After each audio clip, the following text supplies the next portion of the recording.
Ada orang yang tujuan hidupnya ingin senang-senang saja, pleasure life.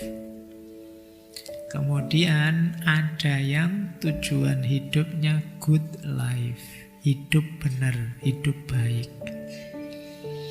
Nanti yang ketiga ada yang tujuan hidupnya meaningful life, hidup yang bermakna.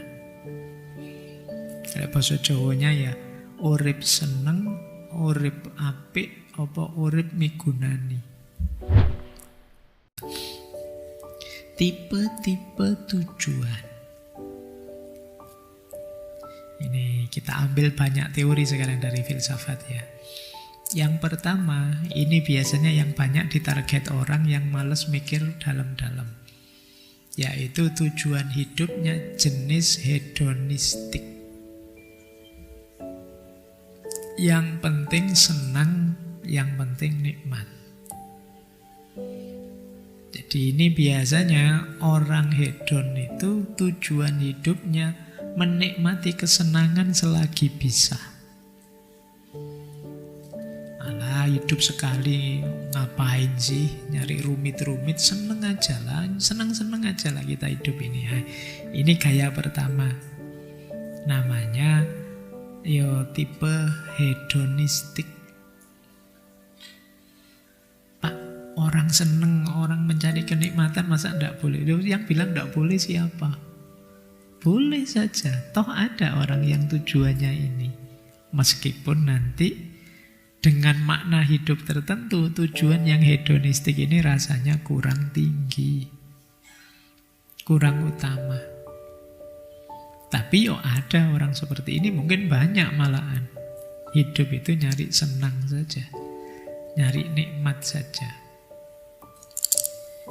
Oke, mungkin banyak yang tidak merasa bahwa dia seorang hedon. Padahal hedon itu ya mungkin bisa kita semua hari ini. Ingin nyari senang saja. Pak, wong saya, duit saya tidak banyak. Tidak ada hubungannya dengan duit tidak banyak atau duit sedikit. Karena hedon itu orang yang orientasinya kenikmatan saja. Kalau istilahnya Plato dan Imam Ghazali itu yang dipikir urusan perut ke bawah. Ini orang hedon biasanya. Yang kedua, kalau ini Aristoteles dan kawan-kawan, virtue etik, eudaimonistik. Tujuan hidup yang arahnya pada kebahagiaan dan keutamaan.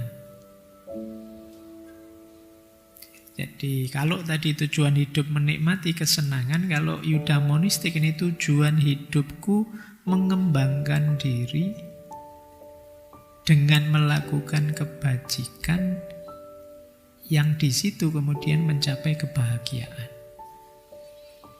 Ini tujuan eudaimonistik. Biasanya alurnya begini: pengetahuan, kebajikan, virtu, dan kebahagiaan.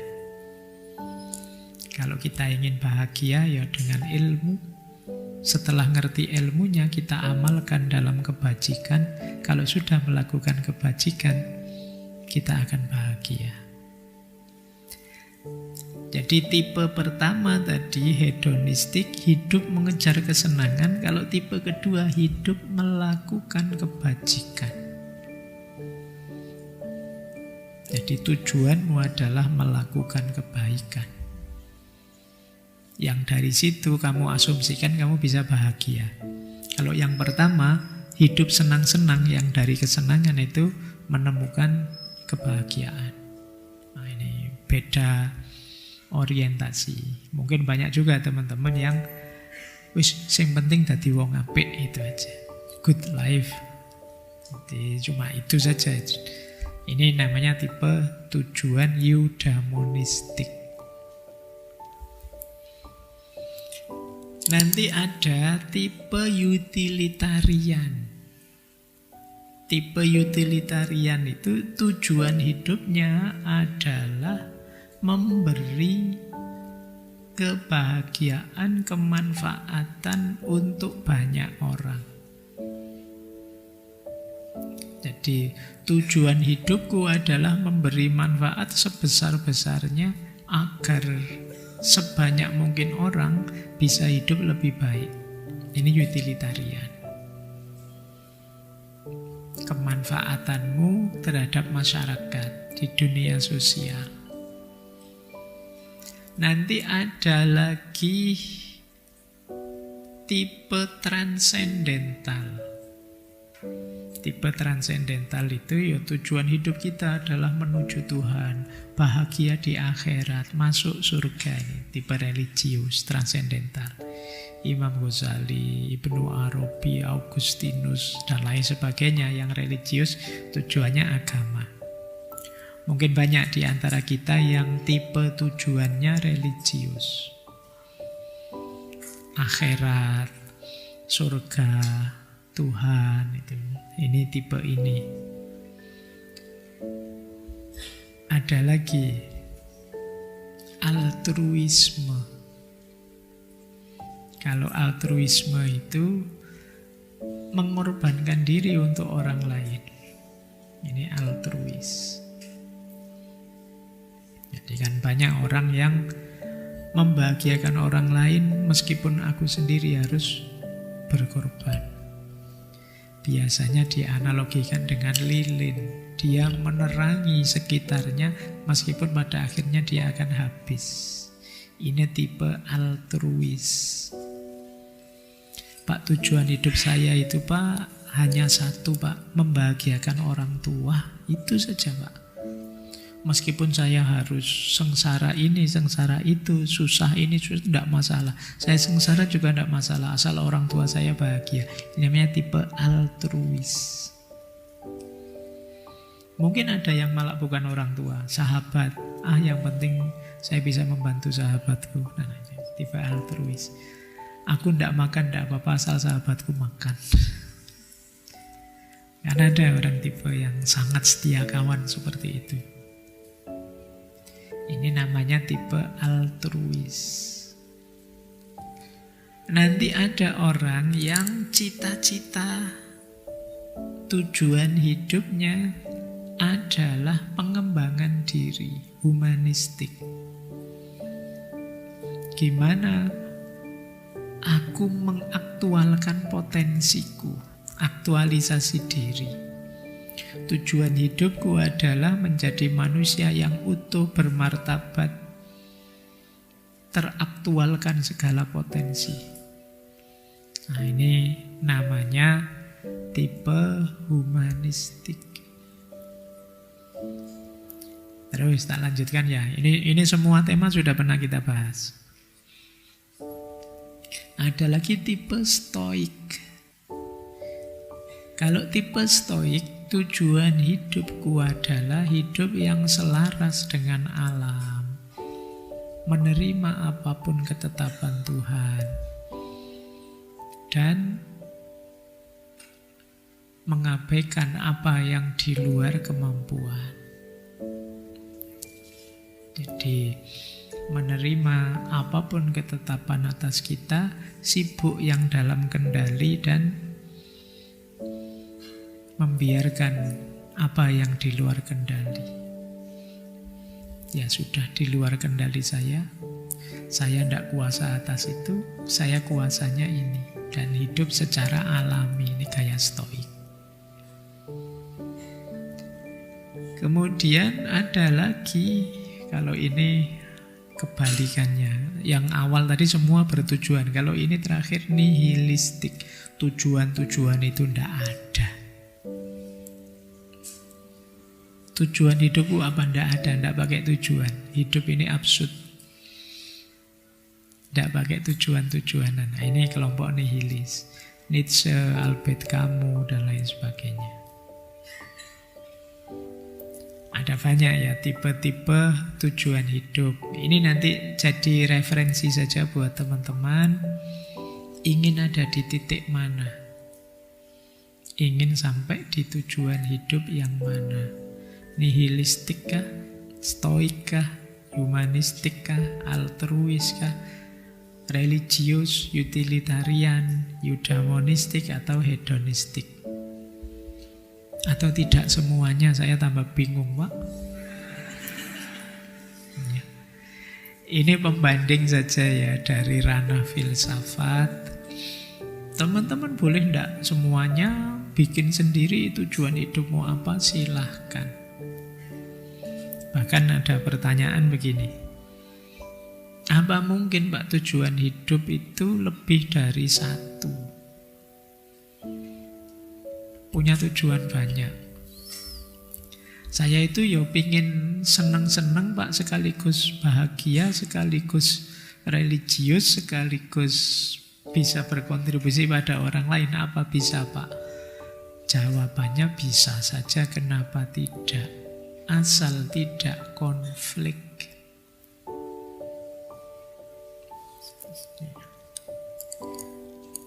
Nanti ada konsep begini. Tujuan hidup itu bisa berjenjang. Dulu waktu kita belajar di Martin Seligman itu, ada orang yang tujuan hidupnya ingin senang-senang saja, pleasure life. Kemudian ada yang tujuan hidupnya good life, hidup benar, hidup baik. Nanti yang ketiga ada yang tujuan hidupnya meaningful life, hidup yang bermakna. Kayak bahasa Jawanya ya, urip seneng, urip apik, apa urip migunani. Dadi wong sing seneng, dadi wong sing apik, apa dadi wong kang migunani. Ini level. Tentu saja kalau kita hanya ingin senang-senang saja titik, yo dua yang lebih tinggi ini tidak mungkin kena. Tapi kalau kita ada di level yang lebih atas, bawahnya akan kena. Gambarannya begini.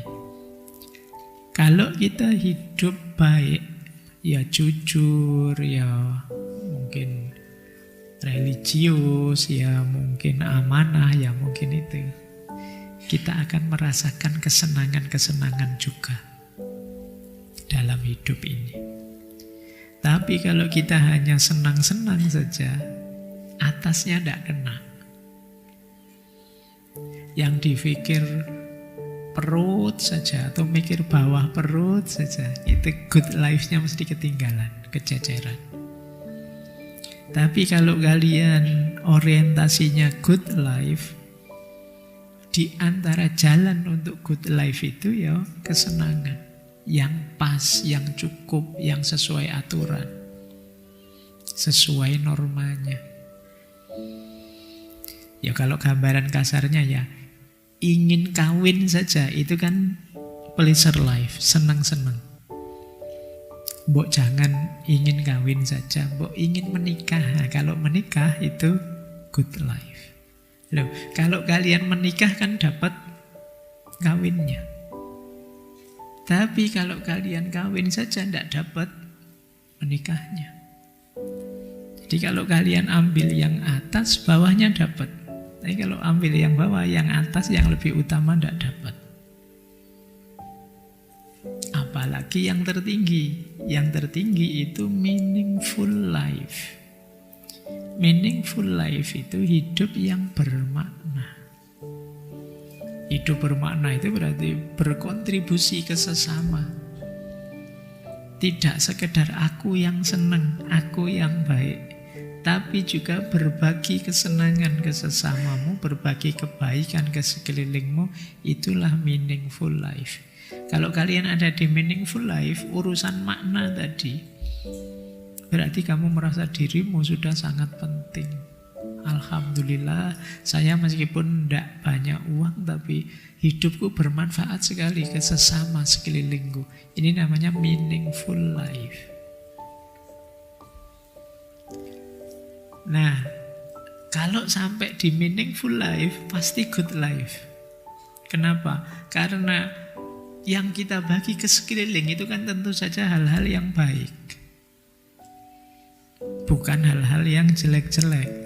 Kalau hal-hal yang jelek-jelek ya sekitarmu tidak akan mau. Kalian berbagi kegembiraan, berbagi kebaikan, kan selalu begitu. Yang kalian bagikan itu yang kalian dapat sebelumnya. Jadi kalau kalian di meaningful, good-nya pasti sudah dapat. Tadi di good life, pleasure-nya juga sudah dapat. Kalau sekedar good life, meaningful-nya masih belum. Ingin jadi orang baik, tapi kan itu masih level dirimu sendiri. Masih belum berbagi kebaikan ke sekelilingmu. Tapi kalau kalian sudah berbagi kebaikan ke sekelilingmu, kan berarti pertama-tama kalian sudah harus baik duluan. Ini yang tadi saya sebut hierarki, rankingnya. Oleh karena itu Pak, apa harus satu gitu, hedon saja, kemudian utilitarian saja? Enggak, bisa saja kombinasi. Syaratnya apa kombinasi itu? Kalian tahu mana yang inti, mana yang pendukung, mana yang pelengkap. Ini yang sifatnya prioritas tadi. Di antara yang membuat kita bingung menetapkan tujuan adalah kita sering tidak punya prioritas. Jadi apa mungkin Pak tujuan lebih dari satu? Mungkin saja. Asal kalian sadar prioritas. Misalnya, kuliah saja atau organisasi. Mungkin ada yang sambil kuliah berorganisasi. Atau apalagi kesibukanmu. Pacar misalnya ngono ya, anggap baik. Kuliah, pacar, organisasi.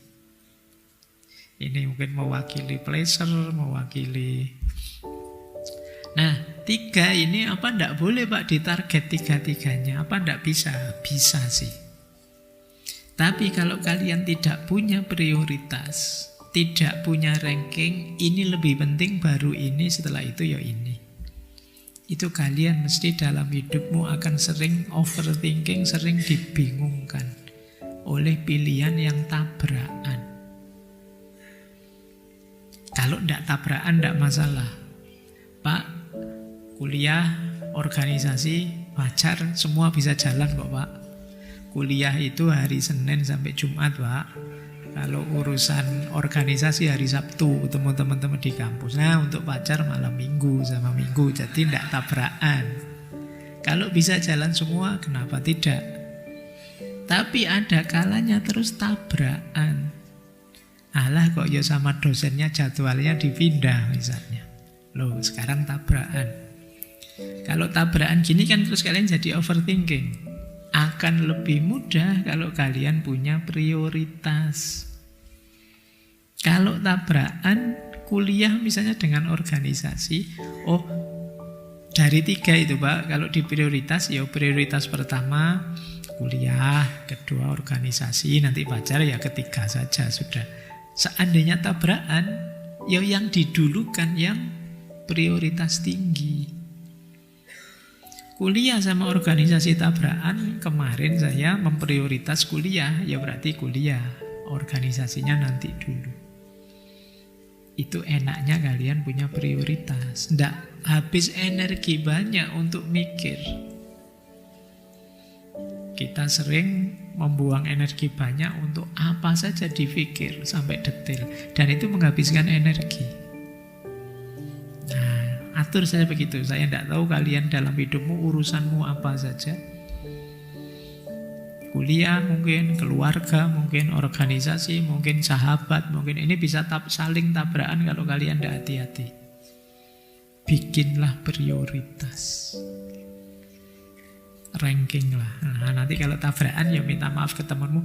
Mohon maaf ya, saya tidak bisa ikut nongkrong nih karena ada tugas kuliah. Kebetulan saya memprioritas kuliah dulu. Nanti kalau tugasnya selesai aku nyusul deh. Nah, ini kamu lebih ringan. Mungkin kamu pamit ke pacarmu, maaf ya malam minggu ini kita zong, tidak ketemu, tidak apa-apa ya. Saya ada urusan organisasi nih, kan organisasi lebih penting. Oke, yo karena di prioritas kalian lebih gampang. Meskipun ya saya wanti-wanti semoga tidak salah prioritas. Ada orang yang salah prioritas. Yang harusnya di prioritas tinggi ditaruh di bawah. Akhirnya ketemunya hal yang tidak penting dipentingkan. Ini gunanya kalian banyak refleksi, membaca dirimu, kenali dirimu.